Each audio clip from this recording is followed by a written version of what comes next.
নাফরমান, মনে রাখিস যুবক, তোর নামে পৃথিবী আর কোনোদিন উচ্চারণও করবে না। আর যদি করে তাহলে হয়তো বলবে নেশাখোর, নয়তো বলবে গাঁজাখোর, নয়তো বলবে চরিত্রহীন, নয়তো বলবে নারীর পিছনে পিছনে কুকুরের মতো ঘুরত যে ছেলে ও সে। তুমি কি ভাবছো? তুমি এক ওয়াক্ত নামাজ পড়বা না, একটা সেজদাও দিবা না, সারা রাত অশ্লীল ছবি দেখে কাটাবা সারা দিন, আর মানুষে তোমারে কইব উনি জোনায়েদ বাগদাদি। মানুষের ভূতে গিলাইছে, মানুষের ভূতে গিলাইছে।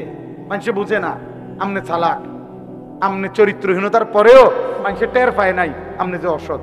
কারণ আপনি না দরজা আটকাই লাইছেন, আপনি না লাইট নিবাই লাইছেন, আপনি না কানে ইয়ারফোন লাগাইছেন, আপনি না চারিদিকে দরজা জানালা বন্ধ করে অশ্লীল ছবি দেখছেন। আল্লাহর কসম, নবী বলছে একাকিত্বের অন্ধকারের গুনাহ দিনের আলোতে আল্লাহ তাআলা তার চেহারার মধ্যে তা ভাসায় দেয়। এজন্য পাপী দেখলেই চিনা যায়। আমি দাঁড় করাই, চ্যালেঞ্জ করো একটা ছেলে, এখানে চ্যালেঞ্জ করো, 1 লক্ষ টাকা চ্যালেঞ্জ করো, আমি দাঁড় করাবো এখন বেনামাজি। ইনশাআল্লাহ 100টা দাঁড় করাইলে 98টা ঠিক হবে। বেনামাজির চেহারা দেখলেই চিনা যায়। ও তো আল্লাহর দুশ্মন, ওরে চিনবো না কেন? ও তো নবীর দুশ্মন, ও তো কোরআনের দুশ্মন, ও তো ইসলামের দুশ্মন। তাকে চিনবো না কেন? ওরে দেখলেই বোঝা যায়। বেনামাজি তো বেহায়া, বেনামাজি তো গাদ্দার, বেনামাজি তো অহংকারী, বেনামাজি তো অসভ্য, বেনামাজি অকৃতজ্ঞ। মানুষের 10 টাকার কৃতজ্ঞতাও তো আদায় করে বেটা। একটা বন আর 1 কাপ চা খাওয়াইছে যে 1 সপ্তাহ 15 দিন পরেও তাকে দেখলে মানুষ তার প্রতি একটু কৃতজ্ঞতা হয় যে উনি আমারে গত 15 দিন আগে একটা বন খাওয়াইছে, 1 কাপ চা খাওয়াইছে। আর এত বড় আসমান ও জমিন, এত লক্ষ কোটি কোটি নিয়ামত দিয়ে যে আল্লাহ আমাকে 24 ঘন্টা লালন পালন করছেন, আমি তাকে একটা সেজদাও দিলাম না। এত বড় গাদ্দার মানুষ হয় বেটা? কোন জানোয়ার এত বড় গাদ্দার, কোন কুকুর বিড়ালও এত বড় গাদ্দার হইতে পারে না, কোন পশু এত বড় গাদ্দার হইতে পারে। এই জন্য আল্লাহ নাফরমানকে পশু বলতেও নারাজ। বালহুম আদাল বলে নাই? বলছে কিনা? আল্লাহ বলছে নাফরমান পশুর চাইতেও নিকৃষ্ট। বালহুম আদাল, ও কুকুরও না, ও বিড়ালও না, ও শুকরও না। উর্দু কিতাবে আমরা পড়ছি শুকর, শুকর। এই যুবক, শুকর কোন সকালবেলা একবারে চোখ খুলে না। শুকরের নিয়ম, শুকর একটু একটু করে চোখ খুলে সকালবেলা। কেন? কিতাবে লিখছে, মনীষীদের বক্তব্য যে শুকর আল্লাহকে বলে আল্লাহ প্রথম দৃষ্টি যেন কোন বেনামাজির উপরে না পড়ে। কিতাবে আছে কুত্তা আল্লাহর কাছে প্রতিদিন ভোরে ঘুম থেকে যখন উঠে প্রথমবার কুত্তা আল্লাহর কাছে ফরিয়াদ করে, আল্লাহ প্রথম নজর কোনো বেনামাজির উপরে যেন না। তোকে কুত্তা ঘৃণা করে, তোকে শুকর ঘৃণা করে। এই জন্য তোমার চুল তোমার কাছে সুন্দর লাগে, তোমারই তোমার কাছে ভালো লাগে, আর কারো মূলত ভালো লাগে। এই জন্য নিজের চুল নিজেই ফিরায়, নিজের ছবি নিজেই উঠায়, নিজের ছবি নিজেই দেয় ফেসবুক। কারণ কোন ছাগল তো এর দিকে চায় না, কনবেটা কি রূপ। কোন পাগলও তো তার দিকে আর দেখে না। এই জন্য নিজেই নিজের সেলফি তোলে, নিজের ছবি নিজেই দেয়। হ্যাঁ হ্যাঁ, আল্লাহ আমাদেরকে হেফাজত করেন, আল্লাহ আমাদেরকে বুঝ দান করেন। নওজোয়ান ভাই, একটা ছেলেও কথা বলো না। পিছনের ওনারা তো আগাইলেন না, তো ওনারা কষ্ট করলো, তো তোমরা না আগাইলে ওরা বসবে কিভাবে? সবাই আগান, একটু একটু আগান। আরে আরেকজন মুসলমান বসবে, আরেকজন আল্লাহর বান্দা বসবে। এর জন্য যদি কারো কলিজায় একটু মায়া না থাকে তাহলে এটা হইল কিভাবে? আমাদের আখলাক বদলানো কঠিন বাবা। হাদিসের মধ্যে আছে, শোনেন, কথা বলেন, কথা বলো না বাবা, কথা বলো না। আমি তাহলে ওয়াজ ছেড়ে চলে যাব। কিন্তু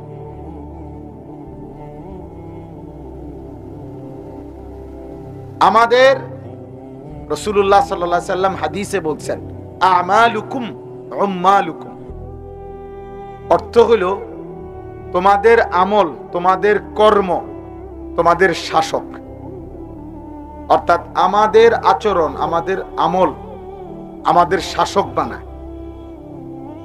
আমাদের মন্দ আমল আমাদের শাসককে মন্দ বানায়, আমাদের উত্তম আমল আমাদের শাসককে উত্তম বানায়।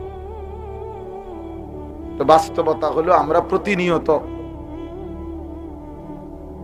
আমরা রাষ্ট্র আপনার পদস্থ ব্যক্তিকে পরবারে দোষারোপ করি। আমাদেরও তো আখলাকের কি হালাত, আমাদের আখলাকের কি হালাত। এজন্য এটা লক্ষণীয় বিষয়, উল্লেখ করার মতো একটা বিষয়। প্রিয় ভাই, কথা বলো না আল্লাহর ওয়াস্তে। যদি মানুষের বাচ্চা হও তো কথা বলো না, কথা বলো না। প্রয়োজনে তুমি চলে যাও, কিন্তু কথা বলো না। এই জন্য বললাম এটা জরুরি। আমরা যদি একজন মুসলমানের জন্য জায়গা ছাড়তে না পারি তো আমাদের আখলাক হইল কেমনে? এটা বলেন। এই জন্য দয়া করে প্রত্যেকে চুপ করে, মনোযোগ দিয়ে আসুন। যে যখন উঠতে মন চায়, আমার একেবারে সামনের ব্যক্তিও কোনো অসুবিধা না, আমার কোনো আপত্তি নেই। আমি এই ক্ষেত্রে একটু আগের থেকে ভিন্ন রকম, সংখ্যার উপরে কখনোই ভিত্তি করি না। এই দেবিদ্বারের গলিতে গলিতে আমি বহু মাহফিল করছি, তো 20 জন 50 জন 100 জন 200 জন মানুষের সামনেও কথা বলছি, কোনো অসুবিধা নাই। এটা কোনো বিষয় না। অতএব দয়া করে সকল ছেলে, আমার ছোট ভাই হাফেজ মাওলানা আতিকুর রহমান আশরাফি ও আমার আপন ছোট ভাই, তো লম্বা সময় বয়ান করছে, কিন্তু ও লাস্টে বলছে, আপনারা শুনছেন, ছেলেরা তোমরাও শুনছো, যে মোবাইল হাতে ধরে ভিডিও বা রেকর্ড করলে আমি এটা পছন্দ করি না, এটা আমি মেনে নিতে পারি না। এটা আমার পক্ষ থেকে এটা স্পষ্ট নিষেধ। অতএব আপনি যদি বাংলা বুঝে থাকেন তাহলে আপনি কষ্ট করে চলে গেলে ভালো। দেখেন কেমন অসভ্য, দেখছেন? মানে এরপরও মোবাইলটা ধরে রাখছে। হ্যাঁ হ্যাঁ, লজ্জা থাকা উচিত ভাইয়া। আমি ব্যক্তিগতভাবে ছাড় দেওয়ার মানুষ না, কারণ আগে তো বলা হয়েছে, এটা আমি বললাম, তাহলে গাদ্দারি করার কি আছে? এটা কেন এতটা কঠোর কেন? আমার এটা একটা পরীক্ষিত আমল, আমার এটা অভিজ্ঞতা, এটা এবং এটা মনোবিজ্ঞানের কথা। মানুষের অন্তর একই মুহূর্তে দুই জিনিস ভাবতে পারে না। তো কারো অন্তরে যদি মোবাইলটা হাতে থাকে, তার দিলে সারাক্ষণ মোবাইলের আসক্তি থাকে, মানে এটার কথা মনে পড়ে, ঠিক মতো উঠতেছে কিনা, এটারে আগায় পিচ্ছায় কমায়, ছোট করে বড় করে, ফলে বেচারা মোবাইলের প্রতি তার পুরাপুরি মনোযোগ থাকে, ফলে নিজের দিলে কিছু ঢোকে না, ও আর কিছুই বোঝে না। তাহলে এরকম যদি 1 লক্ষ ওয়াজও কেউ মোবাইলে উঠায়, তাহলে তার আখিরাতের কি ফায়দা হবে বলেন? আখিরাতের অর্জনটা কি হবে? ইনসাফ করে বলেন। কোন বক্তার সাথে যদি কারো ছবি থাকে একটা, কি হবে এতে? আখিরাতের কি অর্জন আছে? কোনো অর্জন মনে হয়?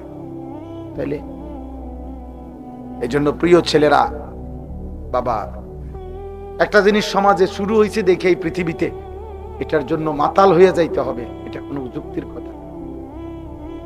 এই পৃথিবীতে বহু কিছুই আসছে গেছে, শেষ পর্যন্ত থাকে নাই কোনোটাই, কিন্তু ইনসান থাইকা গেছে আমাদের আমলনামা থেকেই যা। আমি চোখে দেখছি ফিতাওয়ালা ক্যাসেট, হাজার হাজার গান ওই ফিতাওয়ালা ক্যাসেটের মধ্যেও ছিল, ফিতাওয়ালা ভিডিও, হাজার হাজার ছবি, হাজার হাজার সিনেমা, ওইগুলাতেও ছিল, কিন্তু সেগুলো এখন আর পৃথিবীতে নাই।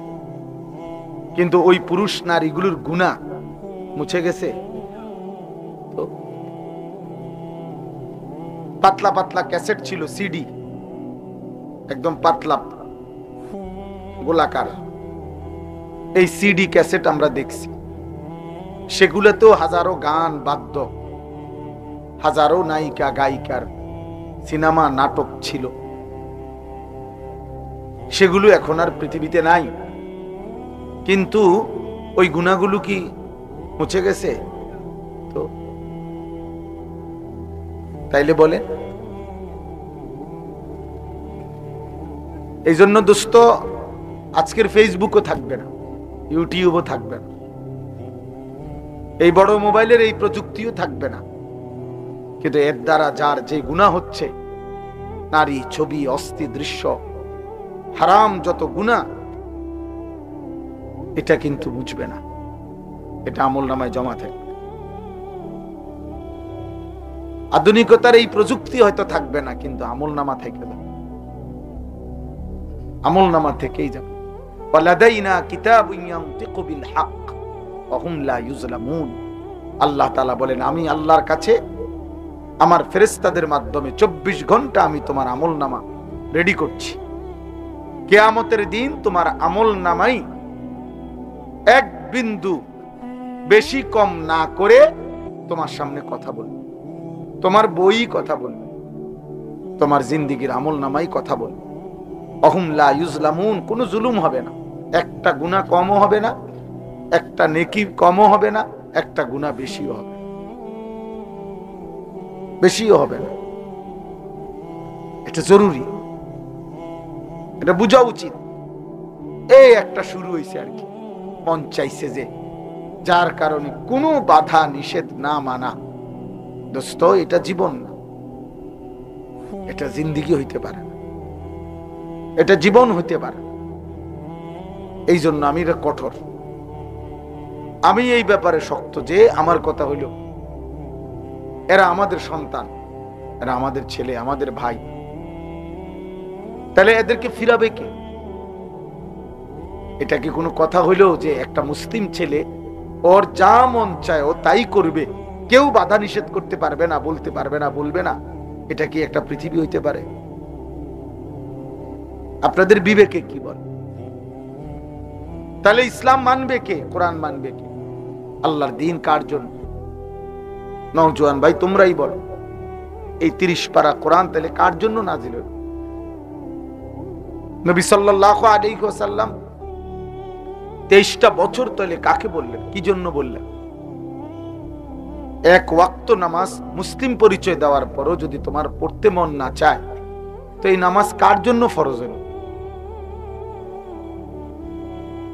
হালাল হারাম যদি কোনোভাবেই মানতে মনে না চায় আল্লাহর বিধান, তো এই কোরআনের বিধান কার জন্য? তাইলে আল্লাহর বিধান তাহলে কার জন্য? ইনসাফ করেন সবাই, সবাই মিলে, জওয়ান বুড়া, মুরব্বীরা, শ্রেণীয়া বয়স্করা, আপনারা আপনাদের সন্তান নাতি নাতনিদেরকে ওদের হাতে ছেড়ে দিছেন, আর ওরাও মুক্তি পাইয়া, স্বাধীন পাইয়া ওরা ভাবতেছে আমার মা বাবা, অভিভাবক, আমার দাদা দাদি, আমার বংশের কেউ মুরব্বী, আমার মাথার উপরে কেউ তো আমারে ডাক দেয় না, মানা করে না, আমি যা মন চাই তাই করতে পারতেছি। আমার বাপ, আমার ভাই, এটা তো জীবন না, এর তো শেষ আছে, সবকিছুরই শেষ আছে, সব পাগলামিরই শেষ আছে, সব মাতলামিরই শেষ আছে। এই মোবাইলেরও তো চার্জ শেষ হয়, মোবাইলেরও যেহেতু চার্জ শেষ হয়, হায়াতের চার্জও তো শেষ হবে। একদিন রাত ভোর হবেই, একদিন হায়াত শেষ হবে। ওয়াজাআত সাকরাতুল মাউত বিল হক যালিকা মা কুনতা মিনহু তাহিদ। আল্লাহ বলেন, যেই মৃত্যু থেকে তুমি বারবার পলায়ন করেছিলে বান্দা, সেই মৃত্যু সত্য সত্যই, মৃত্যুর যন্ত্রণা একদিন আসবেই আসবে। হাসলেও মরে যাবা, কাঁদলেও মরে যাবে, সুখে থাকলেও মৃত্যু হবে, দুঃখে থাকলেও মৃত্যু হবে। রাজপ্রাসাদের অট্টালিকায় যে থাকে তারও মরণ হবে, জীর্ণ কুঠির কুড়ে ঘরে যে মরে থাকে তারও মৃত্যু হবে। জীবনে যে কোনোদিন সুখ দেখে নাই সেও মরে যাবে, জীবনে যে কোনোদিন দুঃখ দেখে নাই সেও মরে যাবে। সেজদা দিতে দিতে কেউ যদি আব্দুল কাদের জিলানীও হয় তারও মৃত্যু হবে। নাফরমানি করতে করতে কেউ যদি ফেরাউন নমরুদ হয় তারও মৃত্যু হবে না? অনুগত অবাধ্য ইমানদার বেঈমান সবারই মৃত্যু, সবারই মৃত্যু। প্রিয় নওজোয়ান, মৃত্যুর কাছে তুমি একদিন হাইরে যাবে। মৃত্যু এসে তোমার সব আস্ফালন আনন্দ আয়োজন থামাই দিবে। প্রতিদিন, খোদার কসম, প্রতিদিন এই পৃথিবীতে বৃদ্ধ মানুষের চাইতে জওয়ান মানুষ বেশি মরে। আল্লাহর কসম, এটা আল্লাহর ওয়াদা। প্রতিদিন কিশোর যুবক এই পৃথিবী থেকে বেশি মরে। অমিনকুম মান ইউতাওয়াফা মিন ক্বাবলু, আল্লাহ কোরআনে বলছেন আমি মানুষকে দুনিয়ার হায়াতে তিনটি জীবন, তিনটি কাল দেই, শিশু, যুবক, বৃদ্ধ, কিন্তু আমি সকলকে এই তিনটি অবস্থায় পূর্ণ পৌঁছাই না, তার আগেই আমি মৃত্যু দিয়ে ফেলি। আমার কাছে কিতাব আছে, তাফসীর আছে। হযরত হাসান বসরি রাহমাতুল্লাহ আলাইহি, হযরত ইবনুল জাওজি রাহমাতুল্লাহ আলাইহি, এরকম বড় বড় বুজুর্গানে দ্বীন পূর্ববর্তী জামানার ওনারা বলছেন, হে যুবক, তুমি লক্ষ্য রাখো, যেই গাছের থেকে ফুল বের হয়, যেমন আম গাছ, আম গাছের যেই মুকুল বের হয়, সেই মুকুল, সেই ফুল, আম হয় যতগুলো, ঝরে যায় ফুল তার চাইতে বেশি। ছোট্ট ছোট্ট আম হয় যতগুলো, এরপরে বড় বড় আম হয় যতগুলো, ঝরে যায় বেশি। এরপরে পাকে যতগুলো, ঝরে যায় বেশি। শেষ পর্যন্ত পৌঁছায় কম, ঝরেই যায় বেশি। নাকি টিকে থাকে বেশি? আমের মুকুল দেখেন নাই কোনো সময়? ছোট্ট ছোট্ট পিচ্ছি পিচ্ছি আম দেখেন নাই কোনো সময়? হযরত ইবনুল জাওজি রাহমাতুল্লাহ আলাইহি কিতাবের মধ্যে আছে, উনি বলছেন, হে যুবক, মনে রেখো, প্রত্যেক যুগে, প্রত্যেক সমাজে, প্রত্যেক বাড়িতে তুমি হিসাব করো যে কিশোর যুবক সমবয়সী যদি হয়, যে পরিমাণ, তার সাথে আনুপাতিক হারে বৃদ্ধের সংখ্যা অনেক কম। মানে একটা বাড়িতে যদি এই মুহূর্তে নওজোয়ান 14, 16, 18, 20, 25 বছরের ছেলে মেয়ে থাকে 20 জন, 30 জন, তাহলে আনুপাতিক হারে, মানে এটা হারে এইটা চিন্তা করলে বৃদ্ধ মানুষ তো থাকার কথা কমপক্ষে 12-14 জন, কিন্তু ওই বাড়িতে 30 জন কিশোর যুবকের ছেলে মেয়ের মোকাবেলায় বুড়া চাচা, বুড়া দাদা আছে মাত্র 2 জন, 1 জন। বুঝেন নাই হিসাবটা? তাহলে বুঝা গেল এই আজ থেকে 30 বছর আগেও তো, 50 বছর আগেও তো কেউ কিশোর যুবক হিসেবে আগাই আসছিল। তাহলে ওরা সবাই যদি বৃদ্ধ হইতো, তাহলে বৃদ্ধ এত কম হইলো কেমনে? তাহলে হিসাবে তো কাছাকাছি থাকবার কথা, কিন্তু জওয়ান হইল 20 জন, বৃদ্ধ হইল 2 জন। কেন? মানুষে বলে না যে এই চাচা আর আমগো গ্রাম বাড়ির শেষ শুধু দোয়া করেন, আমার দাদা আর বাকি সব মরে গেছে। আমার বাপ চাচা, মনে করেন আমার বাপ চাচা 4 জন, তাহলে আমার বাপ চাচার ছেলেরা, ছেলে মেয়েরা, আমরা চাচতো ভাই, জ্যাঠতো ভাই, আমরা মিলে আমরা আছি না হয়তো 40-50 জন। তাইলে 30-40 জনের কম হবে না, কিন্তু আমার বাপ চাচার মধ্যে শুধু আমার ছোট চাচা একজনই বাইচা আছে। আমার দাদাও নাই, জ্যাঠাও নাই, আমার বাবাও নাই, আমার সেজো চাচাও নাই, শুধু ছোট চাচা আছে। অথচ আমার এই বাপ চাচা 4 জনের সন্তানদের মধ্যে একমাত্র আমার বড় জ্যাঠার 1 জন ছেলে মারা গেছে, আর সবাই আল্লাহর রহমতে বাইচা আছে। তাহলে ভাইয়া বুঝো, এটা বুঝতে চেষ্টা করো। কেউ যদি বুঝতে চাও, আর তোমার তামসা যদি তোমার কাছে পছন্দ হয়, তো ঠিক আছে বাবা, কেউ কাউরে থামাইতেও পারে না, কেউ কাউরে পিছাইতেও পারে না। কিন্তু এটা ইনসাফ যে আগামী 50 বছর পৌঁছতে পৌঁছতে তোমাদের বয়সী অধিকাংশ কবরে চলে যাবে, টিকবে, অনেকে বুড়া হবে অল্প, বুড়ো হবে অল্প, টিকে থাকবে অল্প, ঝরে যাবে বেশি। অমিনকুম মান ইউতাওয়াফা মিন ক্বাবল। এই জন্য আজকেও একজন লোক, এটা আমি বুঝাইছি যে ভাই এটা ভাববেন না যে এখনো বয়স বাকি, না না। ওয়ালিতাবলুগু আজালাম মুসাম্মা, আল্লাহ বলেন আমি কিন্তু যাকে যখনই মৃত্যু দেই আমি কিন্তু তার হায়াত পূর্ণ করেই মৃত্যু দিই। অল্প বয়সে আমি কাউকে মৃত্যু দেই না, অকালে কাউকে মৃত্যু দেই না, প্রত্যেককে আমি আল্লাহর পক্ষ থেকে নির্ধারিত, আমি আল্লাহ তাকদীরে সৃষ্টির আগেই আল্লাহ তাআলা লিখে রাখছেন, তো আমি ওইটা সময় পূর্ণ করেই মৃত্যু দেই। ওয়ালিতাবলুগু আজালাম মুসাম্মা, আমি নির্ধারিত হায়াত পূর্ণ করি বান্দা। তাইলে দোস্ত আমার, ভাই আমার, বাবা আমার, নওজোয়ান, তুমি তোমার উপরে দয়া কর।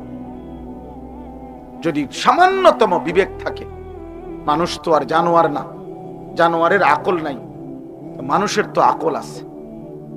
আমি কেন জানোয়ারের মতো হব? আমি কেন পশুর আচরণ হব? আমি তো ইনসান, আমি তো মানুষ। আমাকে তো আল্লাহ তাআলা আকল দান করছেন। মানুষ আর জানোয়ারের মূল পার্থক্য তো হাত পাও দিয়া না, মানুষ আর জানোয়ারের মধ্যে মূল পার্থক্য তো নাক চোখ দিয়া না, মানুষ আর জানোয়ারের মধ্যে তো পেশাব পায়খানা দিয়ে পার্থক্য না, খাবার দিয়ে নয়, ঘুম দিয়ে নয়, যৌন চাহিদা পূরণ দিয়ে নয়, এগুলো তো সব সমপরিমাণ জানোয়ারেরও পূরণ হয়। খাবার, খাদ্য, পেশাব পায়খানা, লজ্জাস্থানের চাহিদা পূরণ, এত কুকুর বিড়ালেরও পূরণ হয়। তাহলে ইনসানের পার্থক্য কি? আকল, বিবেক। আ'তা কুল্লা শাইইন খালকাহু সুম্মা হাদা।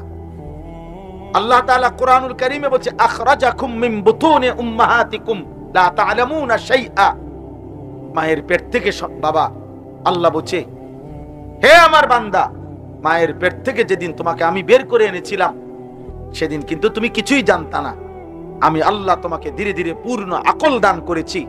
এবার তুমি আলো অন্ধকার, রোদ বৃষ্টি, তুমি সব বুঝো। অতএব আমি তো তোমাকে আকল দিয়েছি, বিবেক দিয়েছি, দিমাগ দিয়েছি। এই আকল, এই বিবেক, এই দিমাগ, এটা যদি কারো কাজ না করে, ওর মাঝে আর পশুর মাঝে কোনো পার্থক্য নেই, কোনো পার্থক্য নাই, কোনো পার্থক্য নাই। আমার বাপ, এতগুলো নওজোয়ান ছেলে, তোমরা আল্লাহকে সাক্ষী রেখা যদি মুসলমান মায়ের ঘরে জন্ম নিয়ে থাকো, কোন পবিত্র মায়ের 2 বছর দুধ পান করে থাকো, তো বলো তো ভাই, যে মা তোমারে 2 বছর দুধ পান করাইছিলেন, সে মা কত লক্ষবার তোমারে গালে মুখে জড়ায় ধরা চুমু খাইছিলেন, আদর করেছিলেন। যে বাবা 6 বছর পর্যন্ত তোমাকে ধীরে ধীরে তিল তিল করে আদর সোহাগ করে লালন পালন করেছিলেন, সেই বাবা কত হাজার বার তোমার মাথায় হাত বুলাইছে। যখনই কোনো আলেমকে পাইছে তখনই বলছে, হুজুর আমার ছেলেটার জন্য দোয়া করেন, একটু মাথায় মুছে দেন, আদর করে দেন, দোয়া করে দেন, আল্লাহ যেন মানুষ বানায়। মায়ের কত স্বপ্ন ছিল, বাবার কত স্বপ্ন ছিল। আত্মীয় স্বজন আসছে, ফুফুর কোলে দিছে, ফুফার কোলে তুলে দিছে, দাদার কোলে তুলে দিছে। আজকে আমি এক বাসায় এশার নামাজের পরে খানা খাইছি অল্প সময়, এই সময় দেখছি ওই বেচারার 2টা নাতনি, সে পুরাটা সময় দাদারে ব্যস্ত করে রাখছে উনারে, আর উনি একবার এটারে আদর করে, একবার ওইটারে আদর করে। তাইলে আমার ইনসাফের কথা হলো ভাই, যদি কোনো একটা ছেলেও ভাবো, আমি নির্বাচনে দাঁড়াইছি না যে আমার সবার ভোট দরকার, আমি কোনো প্রার্থী না, আমার কোনো মার্কা নাই, আমি নির্বাচনের জনসভায় আসি নাই। অতএব কোন এক আল্লাহর বান্দার কলিজায়ও যদি বিবেক জাগে, আমার যথেষ্ট। কসম আল্লাহ, আমি শুধু এতটুকু জানতে চাই, একটা নওজোয়ান, হে কিশোর, আজকের সারাদিনে যারা 1 ওয়াক্ত নামাজ পড়লা না, তোমার মায়ের পবিত্র সেই 2 বছরের দুধ, আর তোমার মায়ের বুকে ধারণ, গর্ভে ধারণ, আদর সোহাগ। মায়ের কি এই স্বপ্ন ছিল যে তুমি 16 বছর বয়সে দিন রাত উলঙ্গ ছবি দেখবা, নারী দেখবা, নর্তকী দেখবা, জিনা ব্যভিচারের দৃশ্য দেখবা, আর হারাম অসৎ কাজে, অসৎ চরিত্রহীন লম্পট বন্ধুদের আড্ডায় এমন সুন্দর রাত দিন হায়াত শেষ করে দিবা? এই ছিল মায়ের স্বপ্ন? এই ছিল বাবার আদর? আহ আহ মনে রাখো আব্বা, যদি কোনোদিন আর বলতে না পারি তো আজই বললাম, মনে রাখো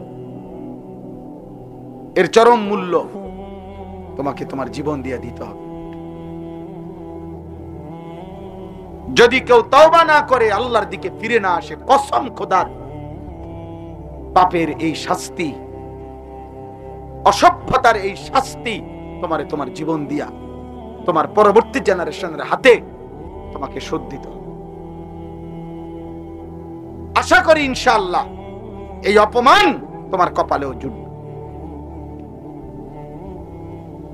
আজ তুমি মাকে লজ্জিত করলে, বাবাকে লজ্জিত করলাম।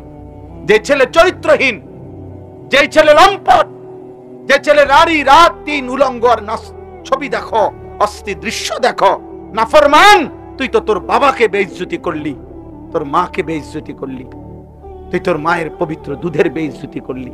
লোকে তো তোর মাকেও বলবে কেমন অসতের সন্তান এটা,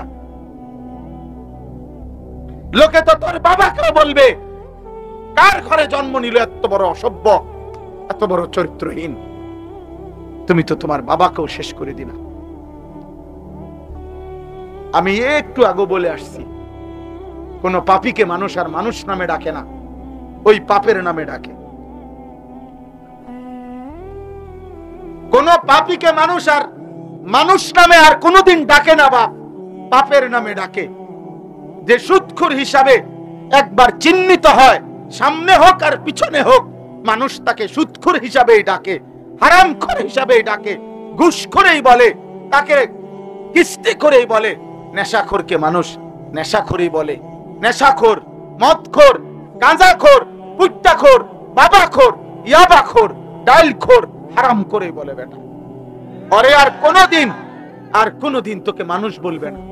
100 বছর পরে হলো তোর নাতি বেটা হলেও তোর পাপের প্রায়শ্চিত্ত দেবে, তোর নাতিকেও মানুষ বলবে। তুই কথা বেশি কইস না, তোর দাদা অসতা ছিল বেটা, যা যা বেটা, লম্পট বেটা, চিনি না তোরে বেটা, তোর দাদা সিটারের হদ্দারা ছিল, চিনি না? তুমি সেই দাদা, তুমি সেই বাবা। আজকের চরিত্রহীনতার মূল্য তোমারে দিতে হবে, তোমাকে দিতেই হবে। এই জন্য একটা ছেলেকেও বলি, একজন বাবাকেও বলি, কোন পাপী, আমি কিংবা আপনি, গুনাহ কেউ চালাক মনে করেন না, চালাক মনে করেন। একটা কুকুর, একটা বিড়াল, একটা জঙ্গলের প্রাণী, সে মুক্ত স্বাধীন মন মতো চলে বলে সে খুব সম্মানী কিছু, অথবা খুব বেশি মর্যাদার কিছু না। এটা বাঘেরও তো কেউ ধরুন না নাই, সিংহেরও তো কেউ ধরুন না নাই, তাই বলে খুব দামি সে। হাতি কেউ তো ধরুন না কেউ নাই। তাহলে তোমরা অনেক ছেলে মনে করতেছ ইদানিং কালে আইসা খুব বেশি বেশি বাড়াবাড়ি করতেছ। তোমরা মনে রাখো বাবা, বেশি বাড়াবাড়ি করছো। আমি বললাম তোমাদের গুনাহ সীমা ছাড়ায় যাচ্ছে, তোমাদের বেনামাজি চেহারা জিন্দেগি সীমা ছাড়ায় যাচ্ছে। তোমরা নিজের হাতে রবের আযাব টেনে আনতেছো। তোমরা আল্লাহকে যেন চ্যালেঞ্জ করছো যে আমরা আমাদের এলাকার অধিকাংশ যুবক নামাজ পড়বো না, সেজদা দেব না, আপনার কি করতে পারেন আপনি দেন। আল্লাহ বলছে ঠিক আছে বান্দা, আমিও দেখাবো, আমিও দেখাবো। ইনসাফ করো। তোমরা এখানে যে ছেলেরা আসো, তোমরা নর্থ বেঙ্গলের না, তোমরা পার্বত্য চট্টগ্রাম থেকে আসো নাই কেউ, তোমরা উত্তরবঙ্গের মানুষ না, তোমরা রংপুর দিনাজপুরের ছেলে না, তোমরা খুলনার না, তোমরা ময়মনসিংহের ছেলে না, তোমরা এখানকারই 2-4-10 কিলোমিটারের ছেলে। কথা বলো না কেন? 2-4-10 কিলোমিটার ধরো, 20 কিলোমিটার জায়গা ধরো, 50 কিলোমিটারের জায়গা ধরো, 50 কিলোমিটারও হবে না, ধরে নিলাম 50 কিলোমিটারের ছেলে এতগুলো একসাথ হইলা। এবার তোমরা একটা ছেলে দাঁড়াইয়া দেখো চেহারার দিকে তাকাইয়া বেনামাজি কি পরিমাণ।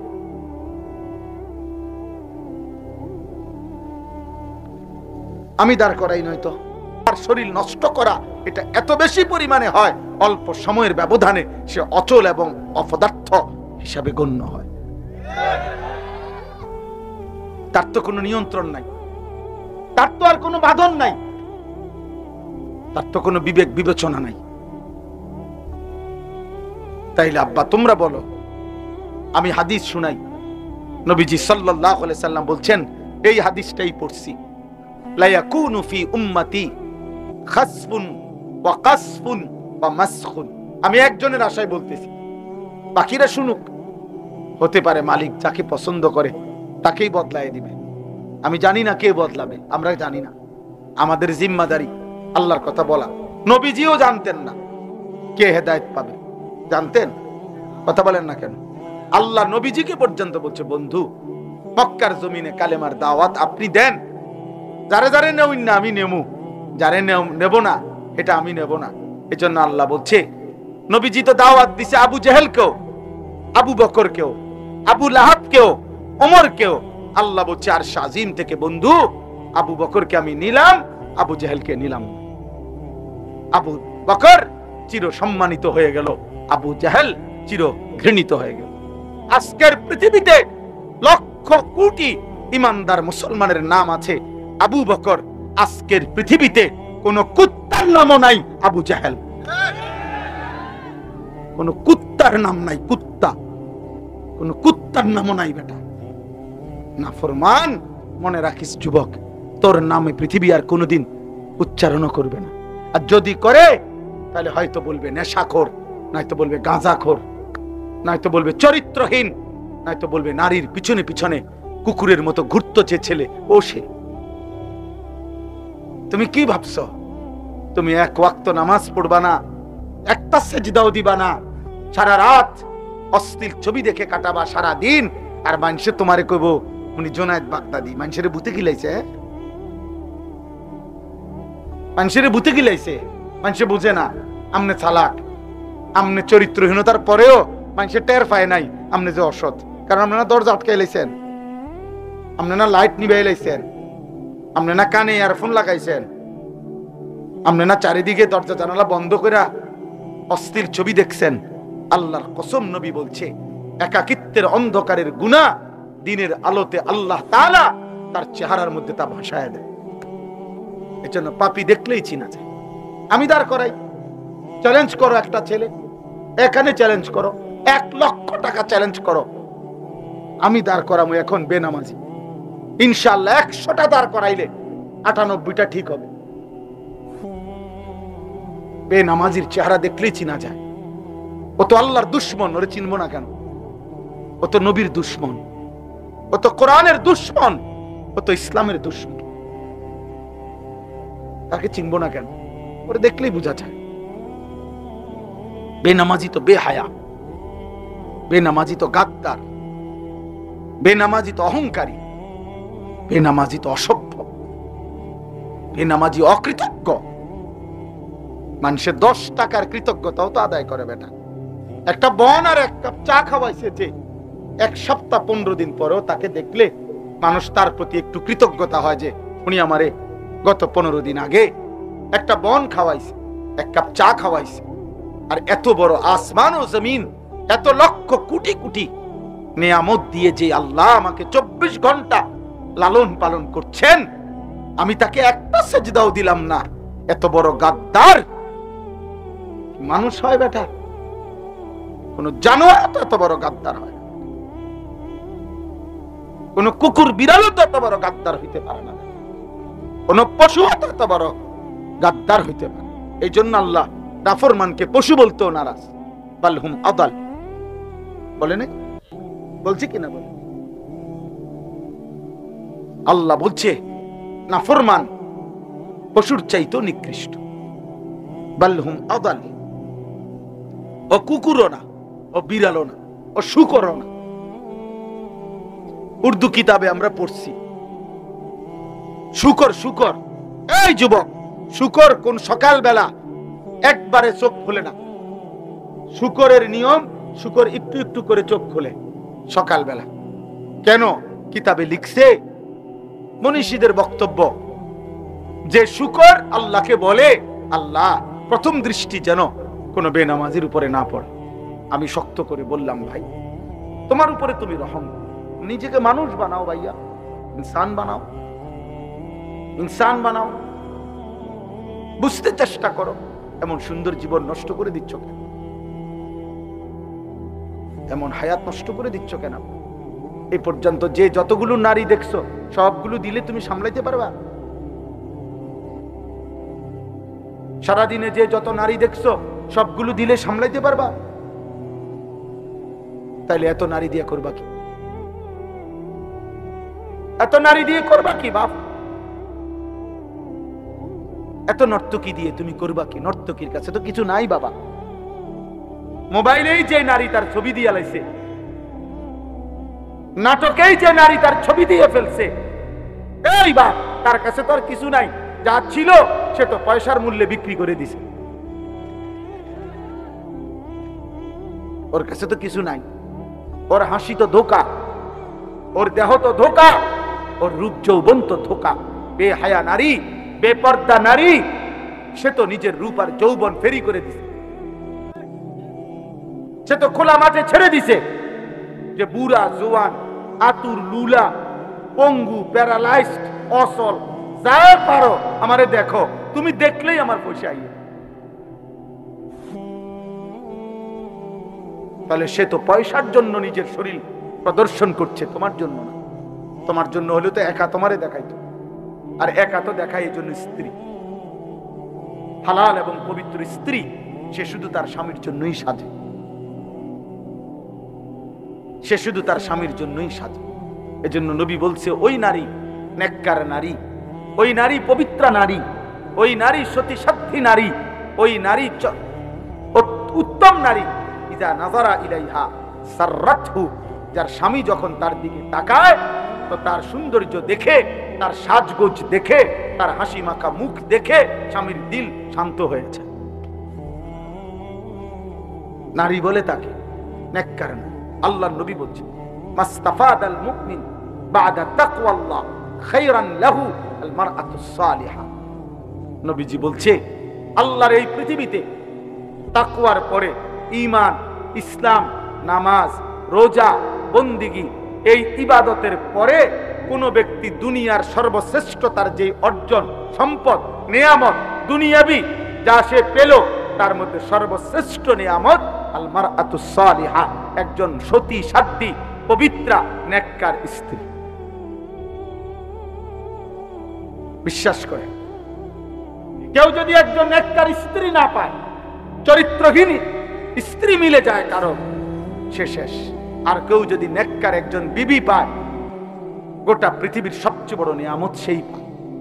এই পৃথিবীর বাকি সম্পদ কুটিবার পাওয়ার চাইতেও একজন পবিত্র, নেককার, চরিত্রবান, পর্দানসীন, সতী সাধ্বী স্ত্রী মিলে যাওয়া, আল্লাহর কসম, এটা জীবনের সবচেয়ে বড় প্রশান্তি, সবচেয়ে বড় আনন্দ, সবচেয়ে বড় সান্ত্বনা। আর সেটা মিলবে না বাপ। আমার আপনার একটা ছেলেকে বলি, এই লাগাতার অব্যাহত নারী দেখলে, ছবি দেখলে, জিনা ব্যভিচারের দৃশ্য দেখলে পবিত্র নারী মিলবে না। এটা আল্লাহর ওয়াদা, কোরআনের ওয়াদা। আয-যানি লা ইয়ানকিহু ইল্লা যানিয়াতান আও মুশরিকা। আল্লাহ কোরআনে বলছে, ব্যভিচারী পুরুষ তার কপালে বিবাহিত, সে যাকে করবে সেটা দুইটা হবে। আল্লাহ পাক বলছে, হয় জানিয়া আরেকটা ব্যভিচারিণী নারী, আও মুশরিকা অথবা কোন মুশরিক নারী। কসম খোদার, কোরআন শরীফের আয়াত। ওয়াজ-জানিয়াতু লা ইয়ানকিহুহা ইল্লা জানিন আও মুশরিকুন। আল্লাহ বলছে, এবং কোন নারী যদি ব্যভিচারী হয়, নারী যদি চরিত্রহীন হয়, আল্লাহ ওয়াদা দিছে ওর কপালে স্বামী জুটবে যেটা, এটার পরিচয় হবে দুইটা, হয় সে ব্যভিচারী পুরুষ আর নয়তো মুশরিক।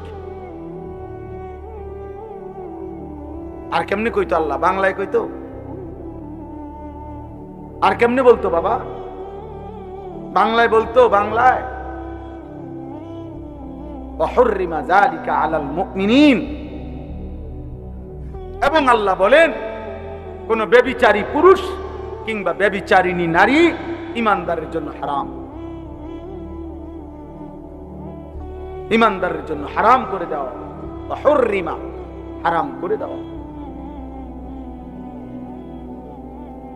এজন্য দয়া করে একজন হোক দুইজন হোক, পর্দার আড়ালের যে মা বোনরা আছেন তাদেরকেও বলি, মা বোন, হে মুসলিম কন্যা, তুমি তোমার ইজ্জতের হেফাজত করো, তুমি তোমার আখলাকের হেফাজত করো।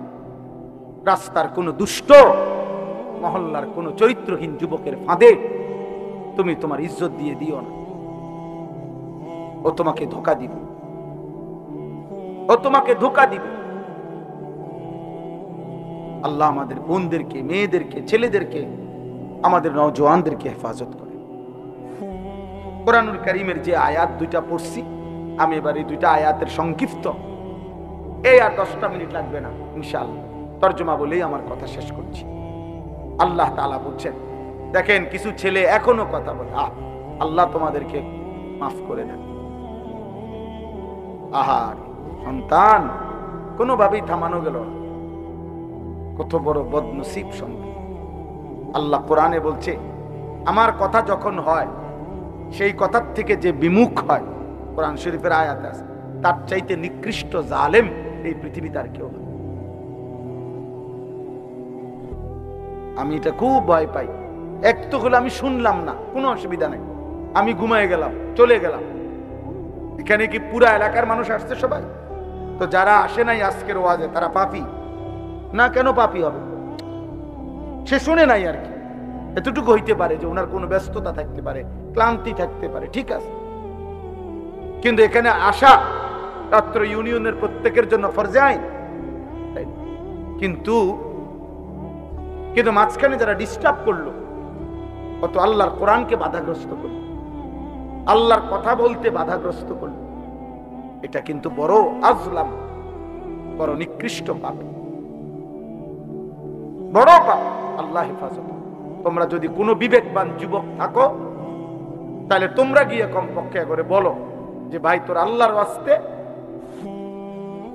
আমি দেখছি এখানে একজন চাচা একটা সুন্দর কাজ করছে, ইচ্ছা করে আমি বললাম না, কিন্তু আমি খেয়াল করছি একটা ছেলে মোবাইল উঠাইছে, ওই চাচা ওনার টর্চ লাইট দিয়া তার টর্চ লাইট মাইরে বুঝাইছে যে তুই বেদাল করিস না, অন্তমুখটা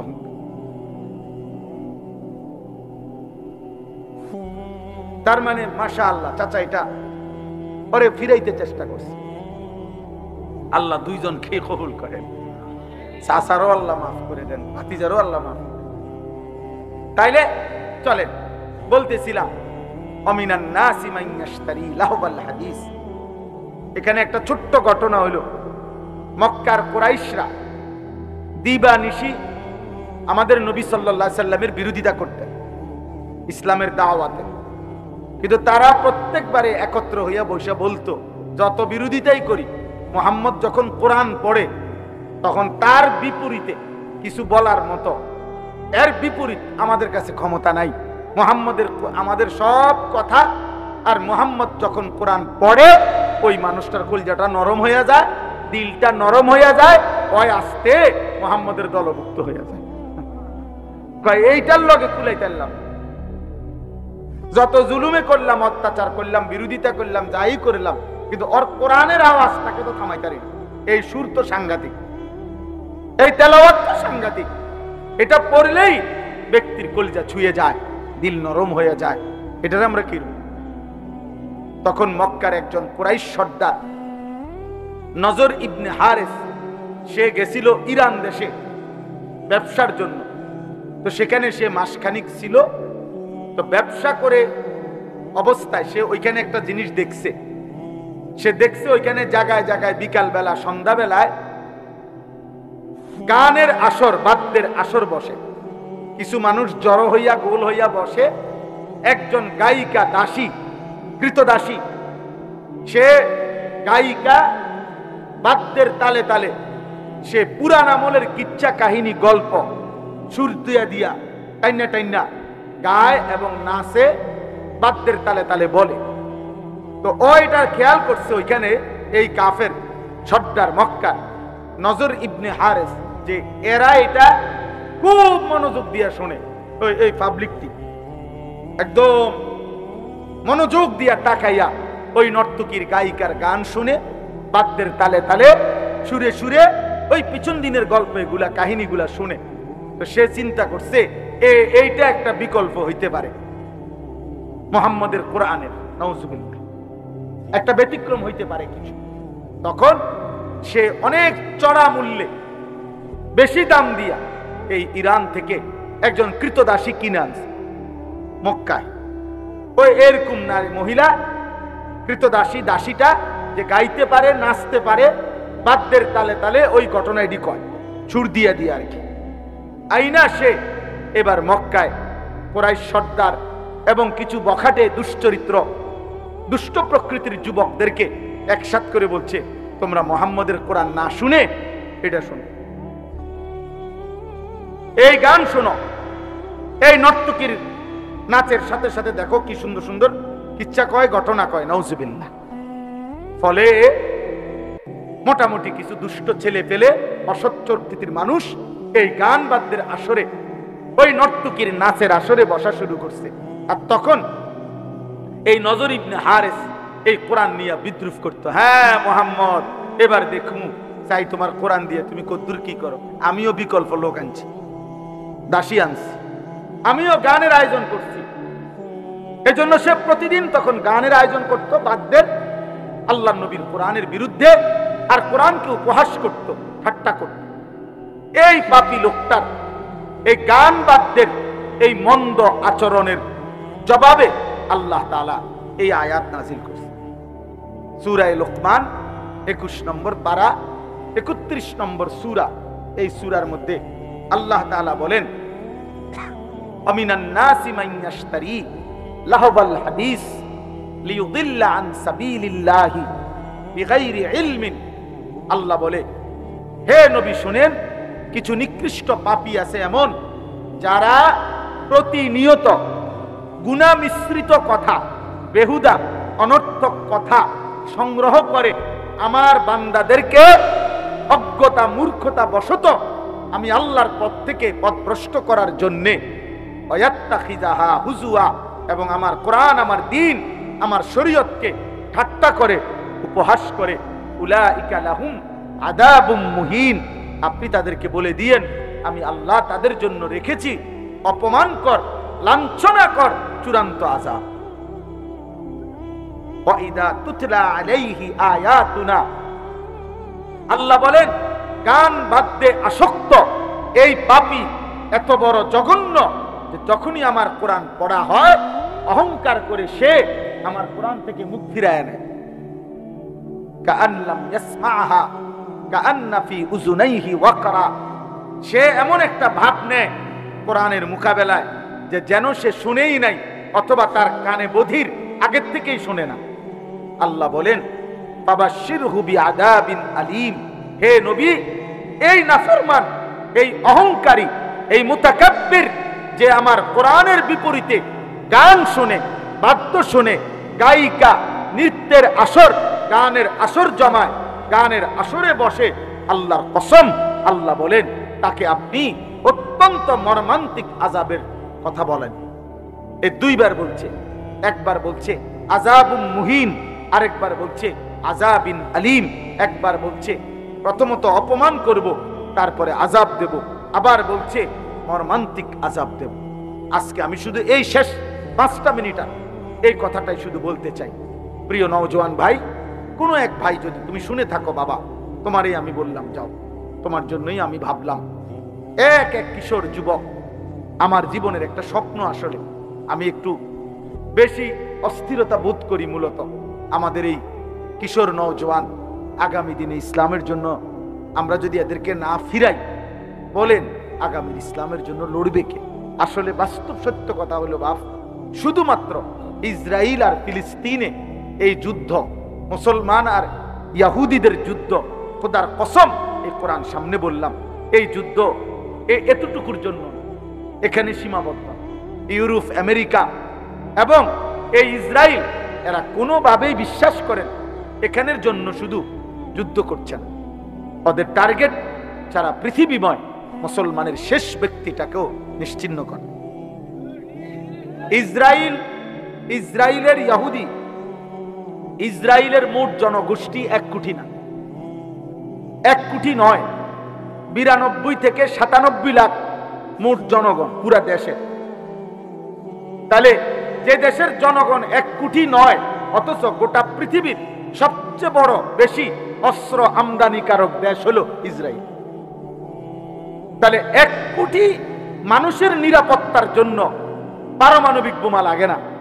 1 কোটি মানুষের নিরাপত্তার জন্য এত মারণাস্ত্র, এত অত্যাধুনিক, এত কোটি কোটি হাজার হাজার বিলিয়ন বিলিয়ন ট্রিলিয়ন ডলারের অস্ত্র লাগে না বাবা।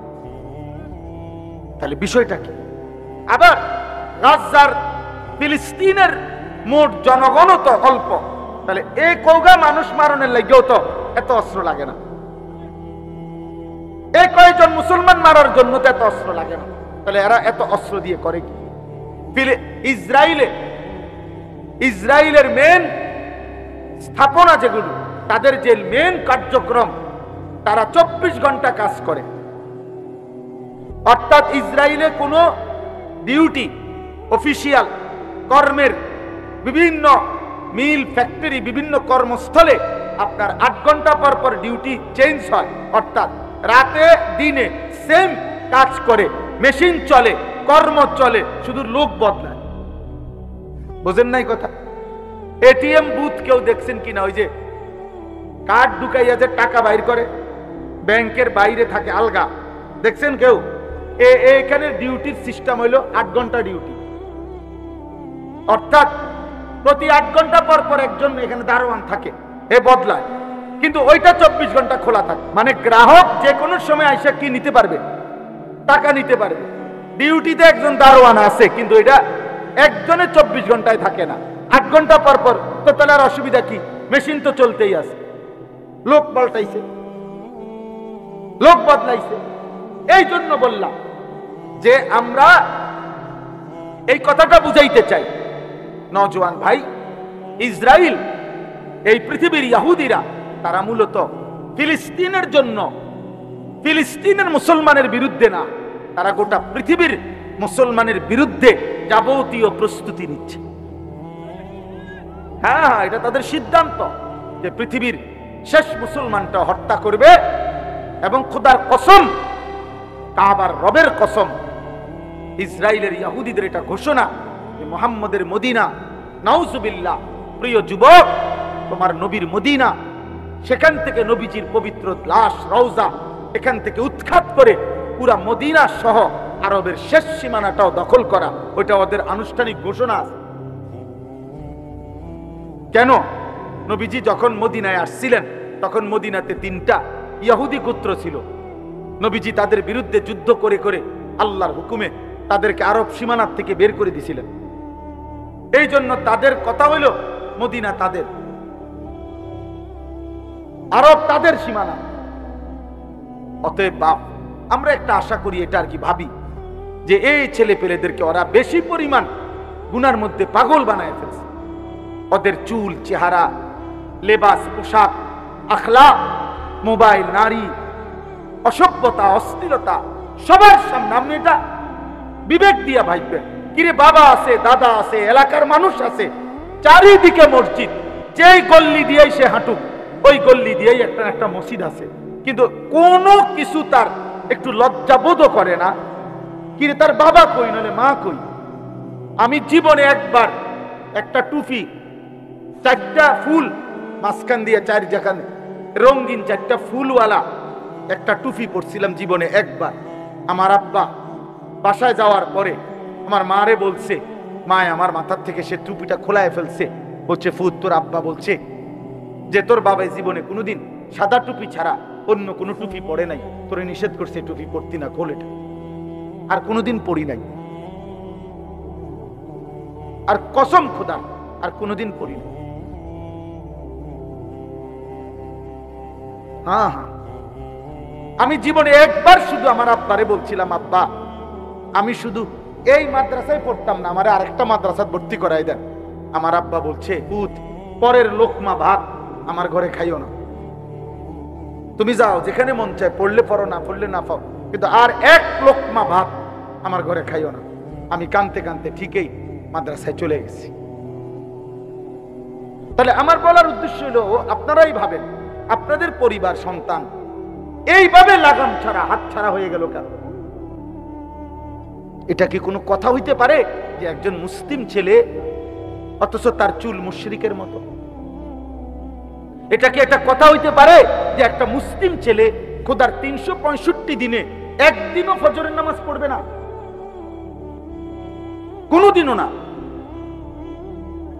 এটা মেনে নেওয়ার মতো বিষয়। বাস তোমরা একটা ছেলে বিবেক থাকলে তোমরা বলো ভাই, এজন্য তোমরা ফজরের ক্যাম্পেইন করো। তোমাদের কাছে যুবক বলি, একটা ছেলে হলেও তুমি নিয়ত করো যে আমি ফজর পড়ব, আমি অন্যকে ফজরের জন্য ডাকবো। আমরা একটা ক্যাম্পেইন কাজ করি, ফজর ক্যাম্পেইন। আমাদের একটা মেহনত আছে সারা দেশে, আলহামদুলিল্লাহ। আমাদের অনেক যুবক আছে যারা ফজরের জন্য বন্ধুদেরকে ডাকে, আলহামদুলিল্লাহ। গতকালকেও আমার মাদ্রাসায় এরকম এক বয়সী 14, 16, 17 বছরের প্রায় 87 জন ছেলে এক ধরনের ফজর ক্যাম্পেইনের গেঞ্জি গায়ে ওরা আমার সাথে এসে দেখা করে গেছে। ওরা এক বয়সী আলহামদুলিল্লাহ ফজরের জন্য বন্ধুদেরকে ডাকে। প্রিয় ভাই, সবাই মিলে একসাথে নষ্ট হয়ে গেলে হইতো না, এই জাতি টিকবে না, আমাদের ভবিষ্যৎ কষ্টের হবে। আমাদের ভবিষ্যৎ 1948 সাল থেকে ফিলিস্তিনে রক্ত ঝরছে, আজকে প্রায় 77 বছর, এখনো মুসলমান নিরাপত্তা পায় না।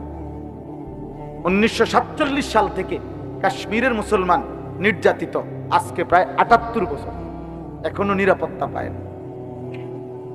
1964 সাল থেকে রোহিঙ্গা মুসলমান নির্যাতিত, আজকে প্রায় 61 বছর, এখনো নিরাপত্তা পায় না।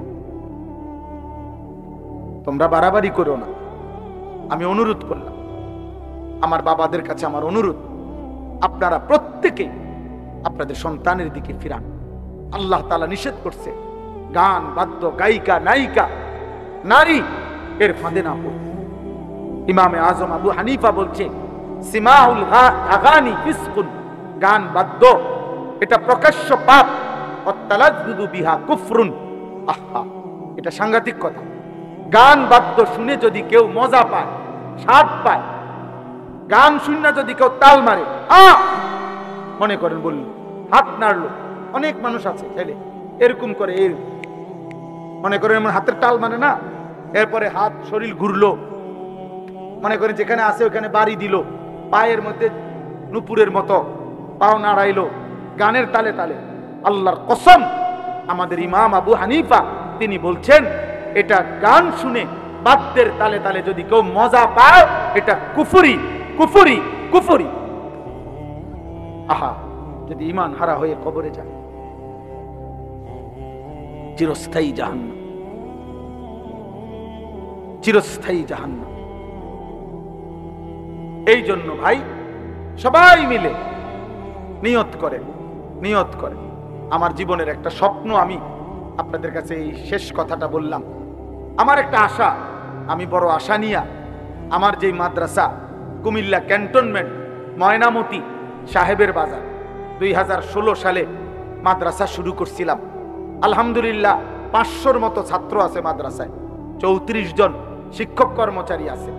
কিন্তু এই মধ্যে আইসা আজকে 1-1.5 বছর আমার স্বপ্ন যে আমি একটা নতুন মাদ্রাসা আরেকটা করতে চাই, যেখানে উদ্দেশ্য সারা বাংলাদেশের যত স্কুল কলেজ বিশ্ববিদ্যালয়ের ছেলে, জেনারেল ছেলে পড়ুক বা না পড়ুক, মাদ্রাসায় পড়ার হয়তো সুযোগ পায় নাই, হয়তো কোনো না কোনো কারণে মাদ্রাসার থেকে ছুটে গেছে বা পড়ে নাই, তো ওরা যেন সর্বস্তরে সারা বাংলাদেশ থেকে যে যখন আসে যেটুকু সময় নিয়া ওই যেন দিন শিখতে পারে, ওযু নামাজ আখিরাত, আল্লাহ খুদা রাসূল সুন্নাত, রুকু সেজদা যেন কিছুটা হলো শিখতে পারে।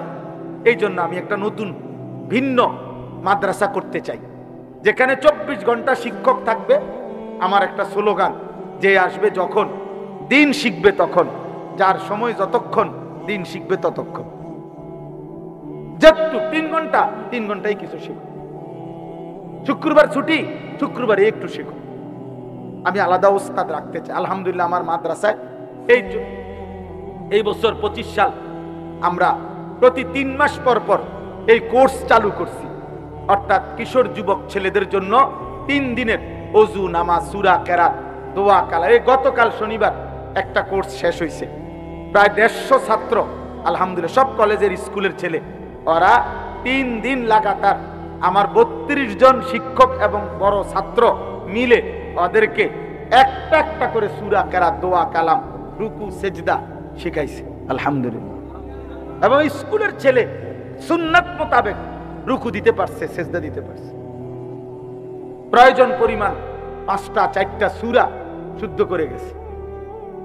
টার্গেট ছিল 11টা, সবাই 11টা সূরা পারে নাই, যে দূর পারছে 3 দিনে। এই জন্য আমি আপনাদের কাছে আশা করি, একটা ছোট্ট আবেদন হইল আমি আমার ধারাবাহিক স্বপ্নটা বাস্তবায়নের জন্য আমি একটা বড় জায়গা কিনছি আমার মাদ্রাসার ওইখানে।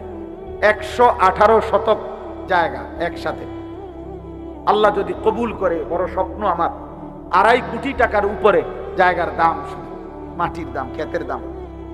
এরপরে মাটি ভরাট, মসজিদ, মাদ্রাসা, ভিন্ন ভিন্ন ছেলেদের বাচ্চাদের মাদ্রাসা, নওজোয়ানদের মাদ্রাসা, আলাদা বালিকা শাখা, আলাদা মসজিদ, বড় সড়ো। আমার একটা আশা, যেন যুবক নিয়ে এতেকাফ করতে পারি, ভবিষ্যতে মসজিদে যেন বড় সড়ো একটা মসজিদ হয়। এই সব স্বপ্ন নিয়ে আপনাদের কাছে আমি একটা ছোট্ট আবেদন। দেবিদ্বারের অনেক মানুষ আপনাদের সাথে আমাদের সম্পৃক্ততা আছে। আমাদের এই বড় জায়গাটার মধ্যে আপনার এক মুসল্লা পরিমাণ, নামাজের জায় নামাজ পরিমাণ মাটির দাম, জমির দাম 4200 টাকা। আমরা একটা কাগজ দিমু আপনাদের কাছে, আমার এই কাগজটা আপনারা নিয়েন। এই কাগজটার মধ্যে এই আবেদনটা আছে, এই হ্যান্ডবিলটা, এইটা মধ্যে বিকাশ নাম্বার, অ্যাকাউন্ট নাম্বার আছে। যদি কারো ভালো লাগে, আমাদের মাদ্রাসার এই বড় স্বপ্নের এই মাদ্রাসায় আপনারা যদি পারেন, কেউ 4200 টাকা দিলে, এক মুসল্লা পরিমাণ টাকা, তাইলে আজীবন উন্নয়ন সদস্য হিসাবে আপনার নাম আমরা উঠায় রাখবো। এবং আপনিও প্রতিটা দোয়ায়, সাদকায়ে জারিয়া হিসাবে আপনিও দোয়ায় শামিল থাকবেন, সওয়াব পাইতে থাকবেন। আর শেষ কথা হলো, এই মাদ্রাসা আলহামদুলিল্লাহ আমি এই মাত্র দেখলাম আইসাও, যে 4জন মেয়ের জন্য যারা হাফেজ হয়েছে না, হাফেজা হয়েছে আলহামদুলিল্লাহ। আপনি শুনবেন হাসরের ময়দানে, দেখবেন এই হাফেজার ইজ্জত কাকে বলে। তো এই মাদ্রাসাটার জন্য আপনারা পাশে থাকবেন আলহামদুলিল্লাহ। যে যা দিছেন, আপনাদের কাছে অনুরোধ, মাদ্রাসাকে ভালোবাসবেন।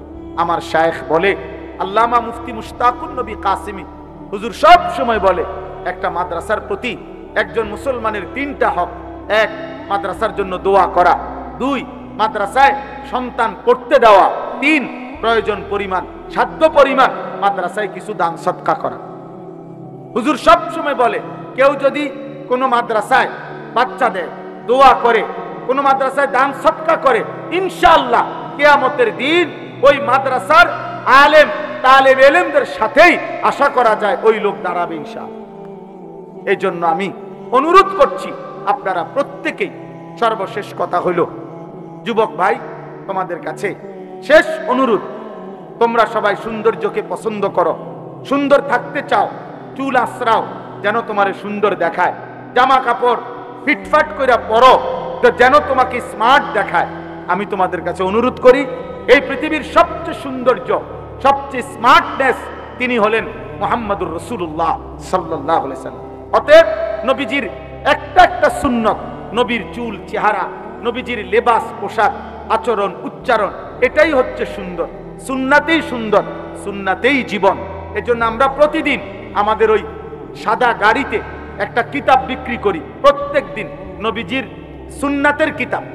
এই কিতাবটা 600 পৃষ্ঠা ব্যাপী কিতাব, বাংলা ভাষায় আমাদের নবীজির সুন্নাতের উপরে, নবীজির জীবনের সমস্ত সুন্নত, ছোট বড় সব সুন্নত এই কিতাবের মধ্যে দলিল সহ আছে। ঢাকা গাজীপুরের বাংলাদেশের একজন প্রখ্যাত বুজুর্গ এই কিতাবটা লিখছেন। যে জোয়ান বুড়া বয়স্ক বাবা নারী পুরুষ প্রত্যেকে ঘরে রাখলে এটা পড়তে পারবেন। 400 টাকা মূল্যে আমরা এই বড় বইটা সুন্নাতের বিক্রি করি, ওখান থেকে আমি আনাইছি। যাদের সুযোগ হয় যাওয়ার সময় আমাদের সাদা গাড়ি থেকে এই কিতাব কিনবেন। ইতিপূর্বে যারা মাদ্রাসায় দান করেছেন, আমার ছোট ভাই শুনছি আমি আয়শা, আপনারা দিছেন, আল্লাহ তাআলা আপনাদের প্রত্যেকের দানে সাদাকায় বরকত দান করেন। মাদ্রাসার সব আয়োজনে আল্লাহ তাআলা উত্তম বিনিময় দান করেন, আল্লাহ কবুল করেন। আলহামদুলিল্লাহ রাব্বিল আলামিন। আল্লাহুম্মা আনতাস সালাম ওয়া মিনকাস সালাম, তাবারাকতা ইয়া যাল জালালি ওয়াল ইকরাম। মাওলায়ে করিম আপনি মাফ করে দেন, রব্বে করিম আপনি মাফ করে দেন, মেহেরবান মাওলা আপনি মাফ করে দেন। আয় আল্লাহ আপনি মাফ করে দেন, আয় আল্লাহ আপনি মাফ করে দেন, আয় আল্লাহ আপনি মাফ করে দেন, আয় আল্লাহ আপনি মাফ করে দেন, আয় আল্লাহ আপনি মাফ করে দেন। রাত গভীরে মাওলা মাফ করে দেন, রাত গভীরে মাওলা মাফ করে দেন। আল্লাহ চোখ বন্ধ করলে পিছনে গুনাই বেশি, গুনাই বেশি মাওলা, জীবনটা নাফরমানি বেশি মাওলা, আপনি মাফ করে দেন। আগামী জীবন সুন্দর করে দেন, ঈমান আমল দান করেন, ইজ্জত আফিয়ত দান করেন, তাকওয়া তাহারত দান করেন, হিম্মত ইস্তেকামত দান করেন, ইখলাস দান করেন, সেজদাওয়ালা কপাল বানিয়ে দেন, কাঁদনেওয়ালা চোখ বানিয়ে দেন, জিকিরওয়ালা জবান বানিয়ে দেন, মোহাব্বতওয়ালা দিল বানিয়ে দেন, সুন্নতওয়ালা জীবন বানিয়ে দেন। আল্লাহ এই কিশোর যুবক ছেলেগুলোকে বদলে দেন মাওলা, বদলে দেন মাওলা, নামাজি বানিয়ে দেন, আগামীর ইসলামের জন্য কবুল করে নেন, মাহাদির সৈনিক হিসাবে কবুল করে নেন, কালেমার পতাকা উড়াতে আল্লাহ আপনি কবুল করে নেন। আল্লাহ আল্লাহ সমস্ত মা বোনদেরকে পর্দানশীল নামাজি নারী হিসাবে কবুল করে নেন। আল্লাহ প্রতিটা মা বোনকে ফাতেমা রাবিয়া বসরিয়ার মতো বানিয়ে দেন। রব্বির হামহুমা কামা রব্বায়ানি সগীরা। আয় আল্লাহ আমার দেশকে নিরাপদ রাখেন, আমার দেশকে নিরাপদ রাখেন। একজন ইনসাফকার, ন্যায়পরায়ণ, আদেল শাসক আমাদেরকে দান করেন মাওলা। আল্লাহ কোনো জালেমের হাতে তুলে দিয়েন না, কোনো জালেমের হাতে তুলে দিয়েন না, কোনো জালেমের হাতে তুলে দিয়েন না রে মাওলা। ইজ্জত নিয়ে কোরআন বুকে সেজদা দিয়ে মাতৃভূমির এই জমিনে বাঁচতে চাই মাওলা। আল্লাহ ইজ্জত নিয়ে বাঁচতে চাই, সেজদা দিয়ে বাঁচতে চাই, কোরআন নিয়ে বাঁচতে চাই, বিবি বাচ্চাকে আপনার দ্বীনের উপরে রেখে মরতে চাই। আল্লাহ আপনি তৌফিক দেন, আপনি তৌফিক দেন। আমার দেশের প্রতি ইঞ্চি জমিনের স্বাধীনতা, সার্বভৌমত্ব, নিরাপত্তা আপনি দিয়ে দেন মাওলা। সারা পৃথিবীর মজলুম মুসলমানকে বাঁচান মাওলা, সুদানের মুসলমানকে বাঁচান মাওলা, গাজার মুসলমানকে বাঁচান মাওলা, ফিলিস্তিনের মুসলমানকে বাঁচান মাওলা, কাশ্মীরের মুসলমানকে বাঁচান মাওলা, আরাকানের মুসলমানকে বাঁচান মাওলা। আল্লাহ আল্লাহ আল্লাহ আল্লাহ আপনি দয়া করেন, আপনি রহম করেন। আল্লাহ রাত গভীরে শেষ ফরিয়াদ, আর কিছু দেন আর না দেন, মাফ করে দেন, মাফ করে দেন, আমার এই মাফ করে দেন, মাফ করে দেন।